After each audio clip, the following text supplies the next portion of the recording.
Hello friends, आज हम आप पता करेंगे किसी भी तत्व की चारों क्वांटम संख्याओं के मान। सबसे पहले आप ये जान लीजिए क्वांटम संख्या क्या होती है।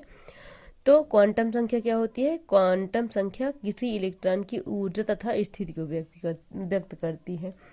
कोई इलेक्ट्रॉन कहाँ पर है, उसकी स्थिति क्या है, उसकी ऊर्जा क्या होती है, कितनी ऊर्जा के साथ वो कहाँ पर है, इसका पता हम क्वांटम संख्या से करते हैं।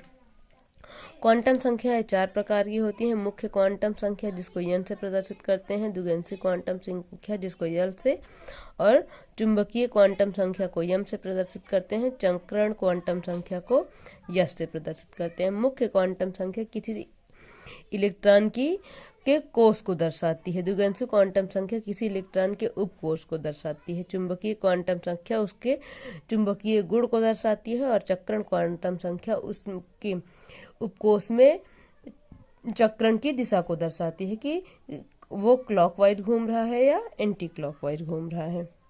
चलिए एक प्रश्न लेते हैं और उसके आधार पर सॉल्व करते हैं।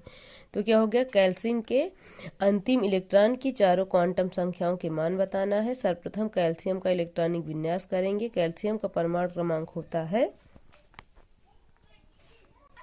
20। अब क्या करते हैं, इलेक्ट्रॉनिक विन्यास 1s2 2s2 2p6 3s2 3p6 4s2 होता है। अंतिम इलेक्ट्रॉन कहाँ पर है? 4s2 में है, तो हमने लिख लिया 4s2। एक इलेक्ट्रॉन क्लॉकवाइज घूम रहा है और दूसरा एंटी क्लॉकवाइज घूम रहा है। ये क्या है आपके पास? अंतिम इलेक्ट्रॉन 4s2 है। 4 का मतलब क्या है? कोष यानी आवर्त हो गया। कोष कह सकते हैं या तो हम आवर्त कह सकते हैं। यस को उपकोष या ब्लॉक कह सकते हैं। n बराबर क्या है? 4, यानी इसका क्या है आपके पास?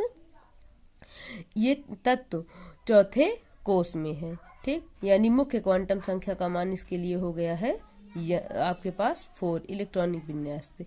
यल के लिए मान ज्ञात कैसे करते हैं? यल के लिए एक छोटी सी ऐसे सारणी बना लेते हैं SPDF, क्योंकि उपकोष 4 ही होते हैं। SPDF, अगर यस में इलेक्ट्रॉन जाता है, जिस इलेक्ट्रॉन की पता करनी है तो उसके लिए मान 0, अगर P में जाता है तो 1, D में जाता है तो 2 और F में जाता है तो 3 हो जाता है।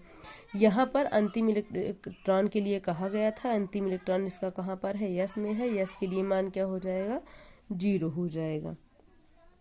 ठीक है, अब उसके बाद हम क्या पता करते हैं, आपके पास यस आपके लिए क्या हो जाएगा? यल का मान 0 हो जाएगा। यम का मान यल के मान पर निर्भर करता है। अगर चुंबकीय क्वांटम संख्या पता करना है तो उसका मान यल के मान पर निर्भर करता है। यम का मान क्या होता है? -यल। जो भी यल का मान आया है उसको हम पहले माइनस में ले जाएंगे, फिर 0 में ले जाएंगे, फिर हम +l तक लेके जाएंगे। यम अगर देखिए, क्योंकि आपके पास यल बराबर ही 0 है तो 0 को प्लस माइनस में ले जाने का कोई मतलब ही नहीं है, वो ऑलरेडी 0 ही रहेगा। अब चलिए चक्रण क्वांटम संख्या आपके पास, यानी आपके पास चक्रण वाली यानी दिशा पता कर लेते हैं। तो यस का मतलब स्पिन हो गया। चक्रण क्वांटम संख्या के लिए क्या होता है? 2 ही चीज़ें होती हैं, इलेक्ट्रॉन या तो क्लॉकवाइज ही घूमता है या तो एंटी क्लॉकवाइज। एक क्या हो गया आपके पास? क्लॉकवाइज। अगर कोई इलेक्ट्रॉन क्लॉकवाइज घूम रहा है तो उसके लिए मान होता है +1/2, और अगर क्या है वो एंटी क्लॉकवाइज, जैसे नीचे की ओर तीर है ऐसे घूम रहा है तो -1/2 होता है। यहाँ पर 4s2 में अंतिम इलेक्ट्रॉन गया था, एक इलेक्ट्रॉन क्लॉकवाइज और दूसरा एंटी क्लॉकवाइज। तो क्लॉकवाइज नहीं घूम रहा है, एंटी क्लॉकवाइज घूम रहा है, मतलब क्या हो जाएगा? मान हो जाएगा -1/2। इस तरह से चारों क्वांटम संख्याओं के मान पता हो गए। कैसे पता हो गए? आपके पास n बराबर 4 यहाँ से, फिर यल बराबर आपके पास यहाँ से 0, और यम का मान यल के मान पर निर्भर करता है, इसीलिए इसका भी 0। यस का मान क्या हो गया? इलेक्ट्रॉन एंटी क्लॉकवाइज घूम रहा है, इसीलिए मान हो गया -1/2। अगर आपको ये वीडियो अच्छा लगा हो तो हमें कमेंट करके अवश्य बताएं। धन्यवाद।